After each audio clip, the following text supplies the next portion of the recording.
Bom dia, queridos ouvintes, também telespectadores, né? Porque, na verdade, nós estamos gravando em vídeo, mas a gente sabe que tem muita gente que escuta só o áudio, é fácil também escutar o áudio. Nós estamos na plataforma YouTube, mas estamos em plataformas também que você pode apenas ouvir o programa, muitas vezes é mais fácil a gente ouvir.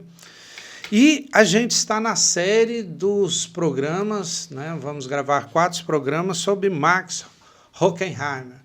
Se você está vendo esse programa sem ter visto o bloco 1, o bloco 2, que fala dele, eu sugiro que você assista primeiro os outros 2 blocos, porque a gente já falou um pouquinho do contexto dele e começou a entrar no conceito de natureza no último programa, que é um conceito bastante sofisticado, né?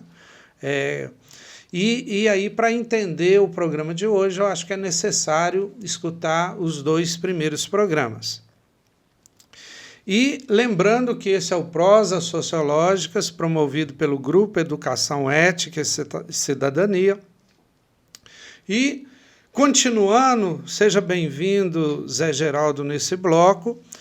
E eu já vou iniciar com a primeira pergunta, que é para você relembrar um pouquinho do que você falou no último bloco da natureza, e você terminou falando de um conceito de Horkheimer, que é a dominação da natureza. Você falou que a gente não deveria dominar a natureza, e inclusive lembrando, você falou que a gente não pode ver a natureza apenas como matéria-prima.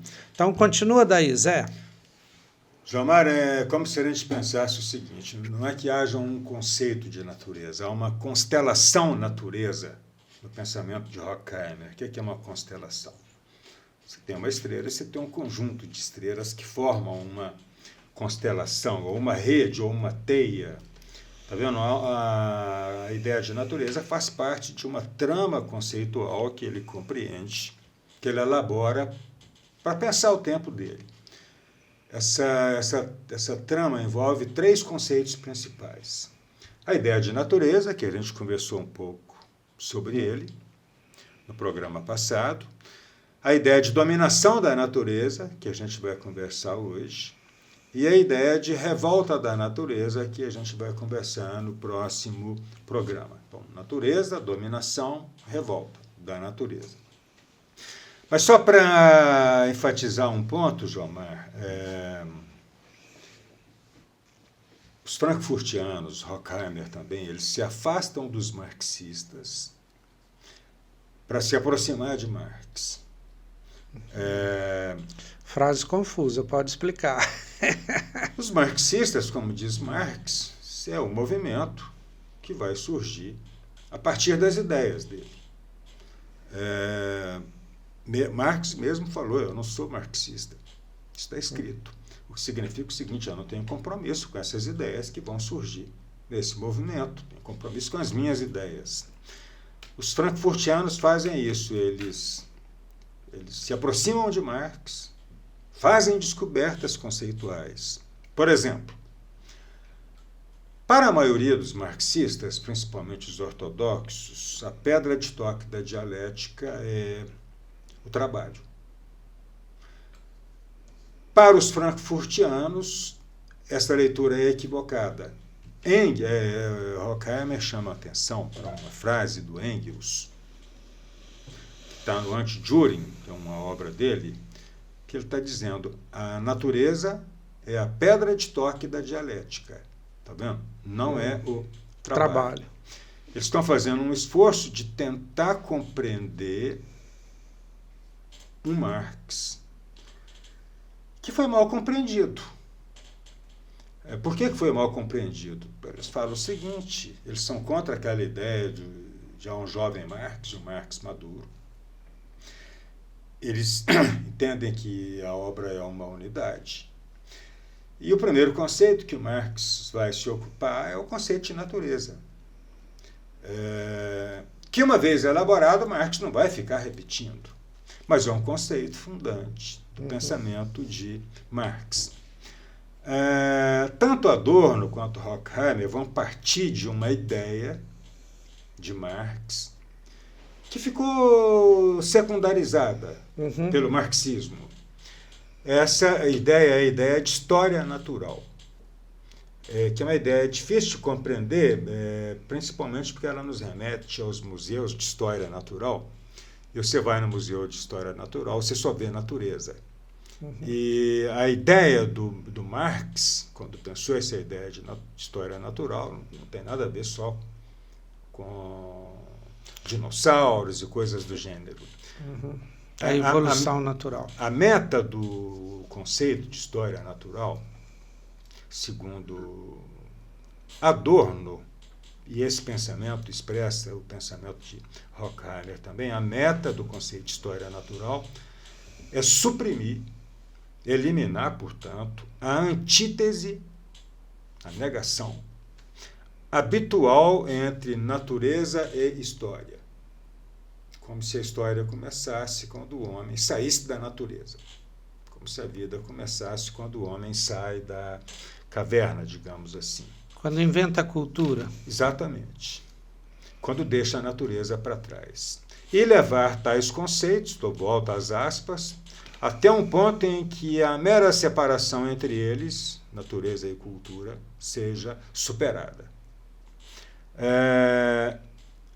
E só mais uma expressão, a ideia de história natural, segundo Adorno e Horkheimer, é uma mudança de perspectiva que supõe que o homem ele só pode ser compreendido como cruzamento do ser histórico e do ser natural. Assim, pois, é o homem, segundo Horkheimer, um ser natural histórico. Não é só histórico, não é só cultural. Ele é um ser permanentemente natural histórico, ou seja, as duas expressões unidas com um hífen. É daí que eles vão pensar a ideia de dominação da natureza. Vamos pensar, João Mar, 4 momentos. Eu vou usar, a gente podia pensar que existe uma ideologia da dominação da natureza. Sim, existe. Ideologia. Assim como a gente pode pensar que existe uma doutrina da dominação da natureza, um dogma da dominação da natureza. Eu vou usar muito aqui, para a gente pensar isso, a ideia de obsessão, da obsessão pela dominação da natureza. Existe na humanidade, isso é a leitura do Horkheimer, existe no humano uma obsessão, no sentido psicanalítico, pela dominação da natureza. Essa ideia de dominar a natureza, essa obsessão de dominar a natureza, ela marca as nossas relações com a natureza desde o princípio. Ou seja, lá no princípio havia um esforço cego, inconsequente, de dominar a natureza. O primitivo recorria aos bruxos. O bruxo era aquele que tinha capacidades sobrenaturais para ajudar o homem a dominar a natureza. Depois, os deuses do Olimpo, ou seja, a Odisseia e a Ilíada, os 2 livros mais antigos do Ocidente, eles mostram o homem recorrendo aos deuses do Olimpo para dominar a natureza, recorrendo a Poseidon para dar sorte no mar, e também a Éolo para que os ventos os traga de volta, recorrendo a Palas Atena, quando o homem é ameaçado pela natureza, e depois a Deus. Veja bem, a Odisseia, isso é a expressão, isso é uma elaboração textual de Adorno e Horkheimer. A Odisseia de Homero, de 800 anos antes de Cristo, um dos mais antigos livros do Ocidente, na perspectiva dos 2 autores, uma doutrina de dominação da natureza. A história que eles contam, a história de Ulisses na Odisseia, é a história de um homem vitorioso, é a história do primeiro homem que desafiou a natureza e os deuses e venceu. A Odisseia é essa história. Ulisses é um sujeito que venceu a natureza, ele gastou 10 anos para retornar de Troia a Ítaca. que fazia parte da Grécia, gastou 10 anos sozinho, tá vendo? Sozinho, ele é representante do humano. Sozinho não, com seus argonautas, né? Com a sua turma lá de Ítaca, mas morreram todos, só ele voltou. Só ele volta. É a história de um vencedor, ou seja, é um homem que venceu a natureza e os deuses. Sozinho, claro. Com a ajuda dos deuses. E não, tem o Deus que ajudou. Pois é, mas veja bem, mas ele, quando ele vai, o que ele faz, isso a ideia do Horkheimer e do Adorno é que Ulisses é o protótipo do indivíduo burguês. Qual é a relação que Ulisses tem com os deuses? É de trapaça. Ulisses é um sujeito esperto, ou seja, um sujeito de astúcia. Ele vence não é com razão, é com astúcia, é com trapaça. Ele é um trapaceiro, um embusteiro. E esse é o protótipo do indivíduo ocidental. Ele trapaceia os deuses. Ele é o protótipo do jeitinho brasileiro, tão falado. E é isso mesmo, até no livro anterior, né, da Guerra de Troia lá, ele engana os troianos, né? Ele vence a guerra enganando. Exatamente. Né, usando uma artimanha, que é o chamado cavalo de Troia. Está vendo? E eles vão dizer... A ideia dele é do Ulisses. Está vendo? O Weber falou que o protestantismo não seria... O capitalismo não seria nada sem a ética protestante. Adorno e Horkheimer estão dizendo que o capitalismo não seria nada sem a Odisseia. Porque, veja bem, Jomar, a Odisseia não é um livro erudito. A Odisseia era o parabéns para você dos gregos.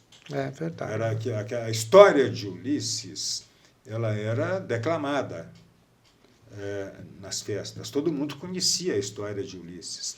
Quem era Ulisses? Era um herói, né? Era um herói, mas era um trapaceiro. Um trapaceiro. Mas não, era um herói trapaceiro. Era herói porque trapaceava. Não, e a própria história dos deuses também, os deuses se fingiam, por exemplo, é famoso, né, que o principal deus deles lá, o Zeus, ele se disfarçava de vários animais para, seduzir as mulheres. Pois é, mas veja bem. A sedução dos olha deuses. Que coisa interessante. A Odisseia, que é um texto que Adorno e Horkheimer analisam é o primeiro ensaio da dialética do esclarecimento. Eles estão falando, não é do domínio dos deuses, eles não estão falando dos deuses, mas eles estão falando do modo como o homem se relaciona com os deuses para dominar a natureza. A Odisseia. E Ulisses é o exemplo de um homem que recorre aos deuses para dominar a natureza, mas sem se submeter aos deuses. É verdade. Portanto, eles têm que trapacear aos deuses, porque não adiantava nada você dominar a natureza, mas se tornar submisso aos deuses. E a Odisseia é a afirmação do homem, que é a história de um vencedor, e esse vencedor vence não é com razão, é com astúcia, é enganando. E isso é o protótipo do caráter ocidental. O capitalismo precisa disso, desse sujeito esperto, astuto, enganador. O mercado precisa dessas características. Isso já estava presente na Odisseia, que é uma doutrina da dominação da natureza. Tá vendo? Ulisses domina a sua própria natureza. Ele não faz o que a natureza o impele a fazer. Ele tem autocontrole. É verdade. E depois, Jomar, nós estamos falando dos momentos dessa obsessão. Isso faz parte do caráter ocidental desde o surgimento. Depois isso vai aparecer na cristandade, ou seja, a Bíblia, assim como a Odisseia, é também uma doutrina da dominação da natureza. Sempre foi, né? É a religião monoteísta que vai dessacralizar a natureza. Na religião politeísta, os deuses habitavam a natureza. Jogar lixo no mar não era criar um problema com o mar, era despertar a ira de Poseidon. É, por aí. Com o monoteísmo, o Criador se separa da criatura. Deus se separa da natureza. Antes, a natureza era a criatura. Com o monoteísmo, a natureza se torna criatura. É verdade. O Criador é separado da criatura. Ou seja, com a religiosidade cristocêntrica, o homem se torna um ser sobrenatural. Ele deixou de ser natural. É verdade. O homem se torna a única criatura semelhante a Deus. O homem foi feito à imagem e semelhança de Deus. A última criatura que foi feita e colocada no mundo para comandar a natureza. Está vendo como é que a obsessão É verdade. vai se construindo?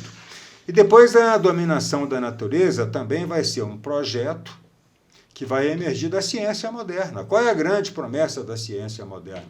Dominar a natureza. E aí... Descartes fala isso, claramente. Exatamente. Galileu, Newton, Francis Bacon. Ou seja, a dominação da natureza ela vai se tornar uma ideologia que vai ser responsável pela sustentação da sociedade, na expressão do Horkheimer, sociedade regida pela lógica da produção e do consumo visando ao lucro. Ou seja, quando você transforma a natureza em objeto, matéria-prima, isso tem uma história, essa objetalização da natureza. Lembra que a natureza era um sujeito, no princípio? Era, mas inclusive, que ela vai mãe. sendo dominada, desqualificada, a mãe natureza, né? se torna criatura, depois se torna matéria-prima. O que significa, com base nisso tudo, que a dominação da natureza, na leitura do Horkheimer, Jomar, ela tem sido, para a humanidade, uma espécie de obsessão que justifica renúncias e sacrifícios cada vez mais intensos. Renúncias. Você é um ser cada vez mais de renúncia, de sacrifício e de sofrimento, visando a dominação da natureza. Conclusão. Em todos esses momentos, esses que eu mencionei, os bruxos, os deuses, Deus, a ciência, depois a tecnologia, em todos esses momentos desse conceito, a dominação da natureza nunca aparece como algo efetivado. A dominação da natureza é uma obsessão, mas não é uma realidade. O homem não domina a natureza. Ele não dominou a morte até agora. E essa é uma outra ênfase do conceito de dominação da natureza, que eles vão, enfim, insistir. É impossível dominar a natureza.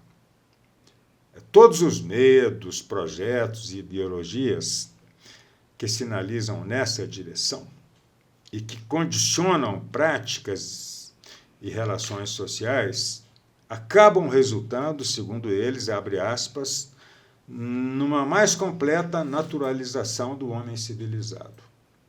Essa violência, eles vão dizer, isso é consequência da revolta da natureza que nós vamos pensar depois. Eu não entendi bem isso, não. Acho que você pode explicar melhor. Vamos tentar pensar isso. O que ele está querendo dizer, Jomar, é o seguinte. Lembra do Freud e do Marx, que vão dizer o lá fora é a extensão do aqui dentro, ou seja, o corpo humano, portanto, o homem é a natureza.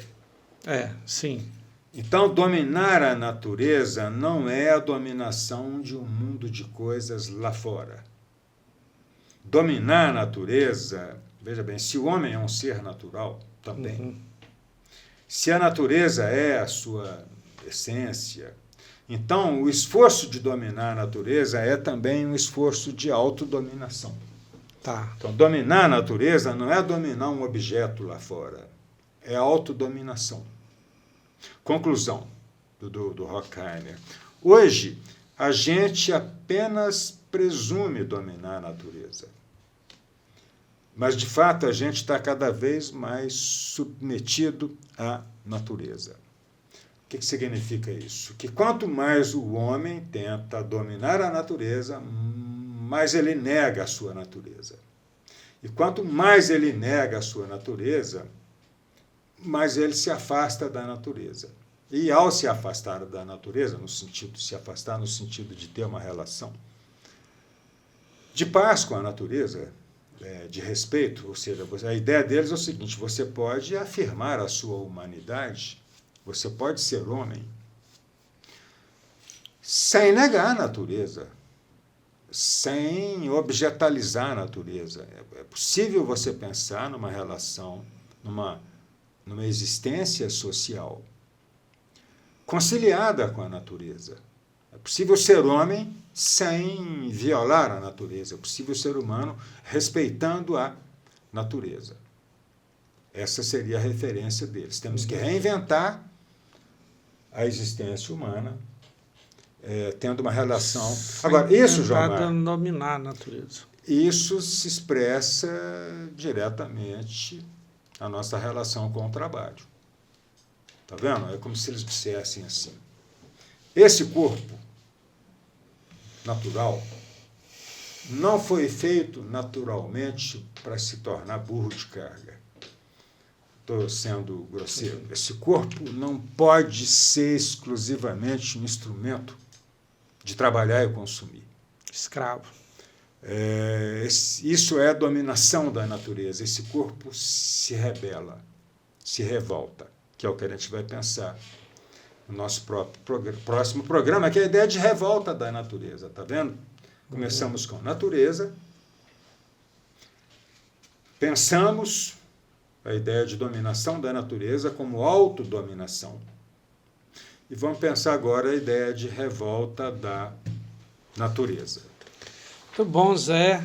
Esse foi o terceiro bloco do Max Horkheimer, que a gente já estava discutindo o conceito fundamental, talvez a originalidade dele, que é o conceito da natureza. Hoje, estudando mais a dominação da natureza, né, que a gente começou a ver lá dos primórdios do pensamento ocidental, com as obras gregas, né, de Homero, a história lá de Ulisses, que em grego é Odisseu, não sei se você sabia disso, por isso o nome Odisseia. Sim.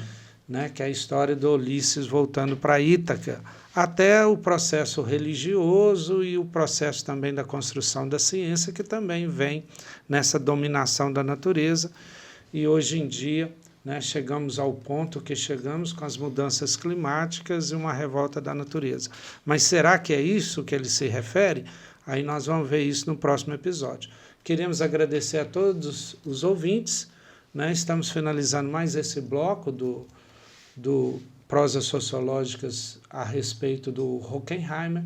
Semana que vem estamos de volta com o último episódio, que a gente vai ver a questão da revolta da natureza.